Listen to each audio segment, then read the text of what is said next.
Madam kidney पेशंटसाठी काय सांगाल तुम्ही?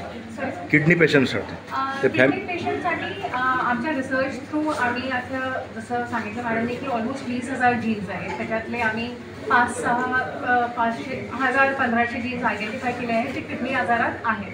पण नेमकं जेव्हा आपल्याला आधीच आजार व्हायच्या आधीच आपण सांगू शकत नाही. आजार झाल्यावर जेव्हा आपल्याला थोडं पेशंट थोडं स्टेबल झालं त्यानंतर आपण जेनेटिक टेस्टिंग करून आयडेंटिफाय करू शकतो.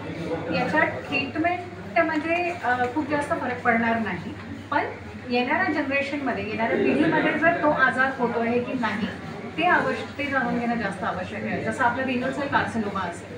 रिनल सेल कार्सिनोमा जर वडिलांमध्ये 65 इयर्समध्ये आयडेंटिफाय झालं आहे तो होणाऱ्या जनरेशनमध्ये ते किती % रिस्क आहे की नाही हे आपण वयाच्या 18व्या वर्षानंतर येणाऱ्या पिढीमध्ये आपण त्यांना ऑफर करू शकतो आणि त्यांना विचारू शकतो जर तुम्हाला पाहिजे असेल जाणीव करून घ्यायची असेल. कारण लोकांना भीती खूप जास्त असते.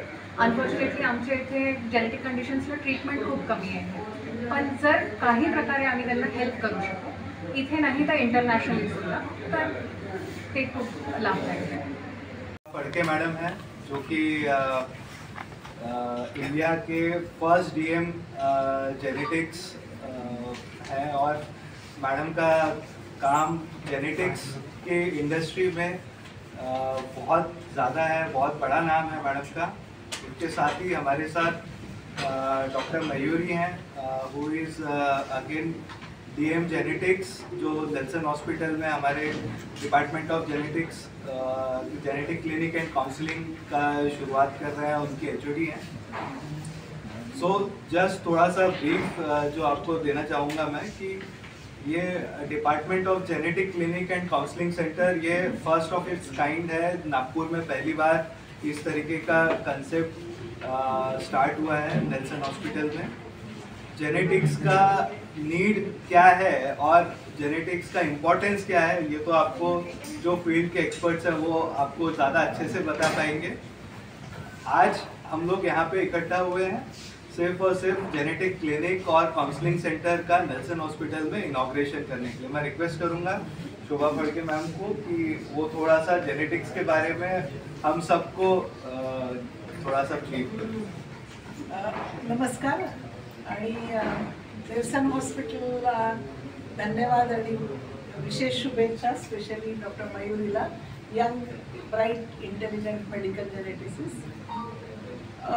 मराठीत बोलू की हिंदीत? चालेल. हां तर मी नागपूरचीच आहे आणि 35 वर्ष झाले म्हणजे मोर दॅन हाफ लाईफ लखनौमध्ये गेलं आणि त्यामुळे आज परत नागपूरला येऊन मराठीत बोलून विशेषतः जेनेटिक्स विषयी कारण की गेले 35 वर्ष मी मेडिकल जेनेटिक्समध्ये काम केलं आणि लखनौला गेल्यामुळे मला मेडिकल जेनेटिक्समध्ये काम करायचा चान्स मिळाला कारण तिथे पहिल्यांदा मेडिकल जेनेटिक्स विभाग कुठल्या मेडिकल कॉलेजमध्ये सुरू झाला होता 88मध्ये आणि मी 79मध्ये तिथे गेली आणि मग तिथे मग पुढे काय होईल माहिती नव्हतं पण खूप इंटरेस्टिंग विषय आहे म्हणजे कोणालाही आहे. तुम्ही डिस्कवरीवरचे वेगवेगळे हे पहा ह्युमन जेनेटिक प्रोजेक्ट तेव्हा वाटलं नव्हतं एवढा काही पुढे होईल त्याचा उपयोग पण आता 30-35 वर्षांनी आपण आता एक पूर्ण मेडिसिनच्या रिव्होल्युशनच्या पिरियडमधनं जातो आहोत. मध्यंतरी 2003मध्ये सगळ्या विश्वातल्या मोठ्या मोठ्या सायंटिस्टनी मिळून माणसाचा पूर्ण जिनोम सिक्वेन्स केला. तुम्हाला माहिती असेल की जशी कुठली बिल्डिंग विटांची बनली असते तसं आपलं शरीर कुठल्याही प्राण्याचं पक्ष्याचं लिव्हिंग बींगचं छोट्या छोट्या सेल्सने बनलं असतं. तर त्या छोट्या छोट्या सेल्समध्ये प्रत्येक सेलमध्ये 46 गुणसूत्र असतात. क्रोमोझोम ज्याला म्हणतो 23 आईकडनं येतात 23 वडिलांकडनं. तर या जर 23चा सेट असतो त्याच्यामध्ये कमीत कमी 20,000 जीन्स मतलब जीन्स म्हणजे काय की DNA चे सेगमेंट्स आहेत. DNA एक असा मॉलिक्यूल आहे त्याच्यामध्ये ATGC असे 4 त्यांच्याकडे न्यूक्लिओटाइड्स आहेत. ते ATGCच्या भाषेमध्ये तुमचे डोळ्यातले प्रोटीन्स कसे असतील हार्टमधले प्रोटीन्स कसे असतील त्याच्यामुळे हे आपल्या शरीरातले ऑर्गन्स कसे बनतील कसे काम करतील हे सगळं त्याच्या भाषेत लिहिलं असतं. तर तो जो एक सेल पहिल्यांदा पोटात लाईफचा बनतो त्याच्यात ही सगळी जानकारी असते आणि त्याच्यातनं पूर्ण आपलं कॉम्प्लिकेटेड शरीर बनतं आणि मग ते पुन्हा असे 100 वर्ष 90 वर्ष जगतं आणि काम करतं. तर ह्याच्यासाठी जो रिसर्च होता तो पूर्वी लोकांना वाटायचा एक रिसर्च स्पेशालिटी आहे की ड्रोसोफिला नावाचे फ्रूट फ्लाय किंवा असं यांच्यावर रिसर्च होतो. पण 2003 हा पूर्ण जो आपला जिनोम आहे म्हणजे 46 गुणस्तर जेवढे जीन्स आहे त्याचा पूर्ण सिक्वेन्स आपल्याला कळला. त्याला म्हणतात ह्युमन जिनोम प्रोजेक्ट. तो पूर्ण जगाचा मिळून एक प्रयास होता आणि त्याच्याने पुढे काय होईल हे नक्की माहिती नव्हतं. पण आता काय झालं आहे की तो जो $3 बिलियन मध्ये 3 बिलियन न्यूक्लिओटाइड्सचा सिक्वेन्स कळला होता. आता आपण अक्षरशः म्हणजे 50,000 रुपयामध्ये तो सिक्वेन्स आपला भारतात करू शकतो. त्याच्यामुळे काय झालं की सगळे जे जेनेटिक आजार आहेत की या DNA सिक्वेन्समध्ये फरक पडला. सगळ्यांना माहिती आहे सिकल सेल डिसीज. तर सिकल सेल डिसीजमध्ये हिमोग्लोबिनच्या एका DNAचा एक पॉईंट बदलल्यामुळे त्यांचं सगळं आयुष्य बदलतं. असे करीबन 7,000 आजार माहिती आहेत.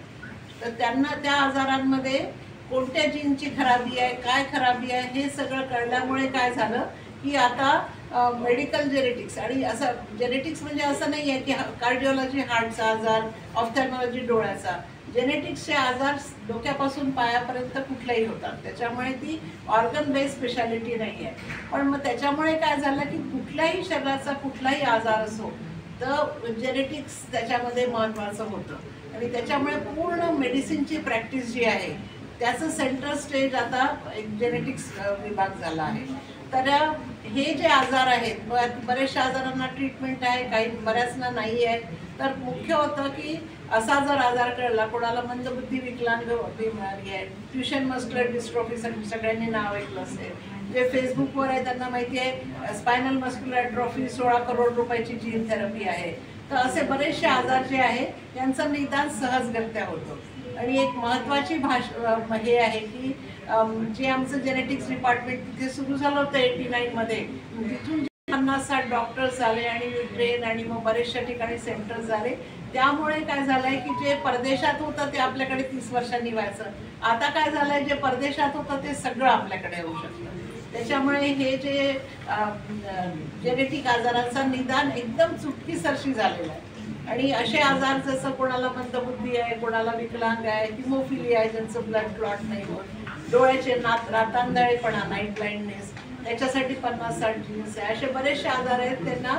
तर त्यांना मग असे मुलं असले तर आईवडिलांना वाटतं की आपल्या मुलामध्ये असा जो आजार आहे पुढच्या मुलात नको व्हायला. नाहीतर मग म्हणजे ते खूप टेन्शन असतं. मग काही लोक पुढचा मुलगा करत नाही. तर काहीमध्ये रिस्क असते 1%, काहीमध्ये 25% असते. असे बरेचसे आजार आहेत. त्याच्यासाठी मग आता जेनेटिक टेस्टिंग लॅब्स उपलब्ध आहे आणि मग नॅचरली डॉक्टर्स पाहिजे. कारण कुठल्याही लॅबॉरेटरी टेस्ट करणं वेगळं आणि जो पेशंट पाहतो, जो मुलांचे बालरोग तज्ज्ञ पाहतील, डिलिव्हरीवाले डॉक्टर पाहतील, ऑर्थोपेडिक्सवाले पाहतील. कारण काय आहे की फ्रॅक्चर वारंवार होतात, तो हाडांचा आजार असतो. तर त्या लोकांना लक्षात आलं पाहिजे की हा जेनेटिक आजार असू शकतो. जेणेकरून ते जर असं जसं जेनेटिक स्पेशालिस्टकडे पाठवलं त्यांनी आणि मग ते त्याचं उचित निदान करून त्या फॅमिलीला जेनेटिक काउन्सेलिंग म्हणजे हा आजार काय आहे, याला ट्रीटमेंट काय आहे, त्याचा उपयोग काय होईल. आता जीन थेरपीसुद्धा बऱ्याच आजारांसाठी उपलब्ध झाली आहे आणि भारतामध्ये सरकारनं मेक इन इंडियामध्ये खूप साऱ्या लोकांना याच्यासाठी पैसे दिले. त्याच्यामुळे हिमोफिलियाची जीन थेरपी एक्सपेरिमेंटलिस्टने भारतात सुद्धा सक्सेसफुल झाली आहे. तर अशा आजारांसाठी मग जेनेटिक्सचे स्पेशालिस्ट डॉक्टर पाहिजे आणि बाकी लोकांना डॉक्टर्सला कळलं पाहिजे की कुठले पेशंट इथे पाठवायचे.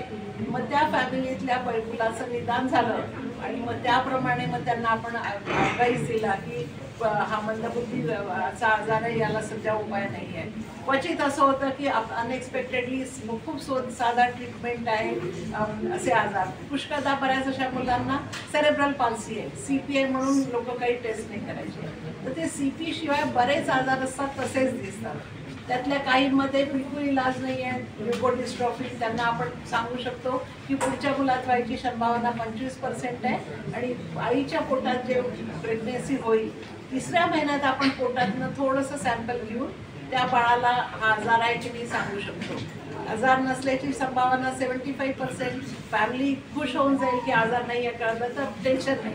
असला तर मग फॅमिलीचा डिसिजन आहे. त्यांना नको असेल तर ते ती प्रेग्नन्सी डिस्कंटिन्यू करू शकतात. अशा तऱ्हेने काही काही CP म्हणून असतात आणि अचानक त्यांचा इतका सोपा आजार मिळतो की त्या डोपामिन नावाची दवा दिली की डोपा दिलं की ते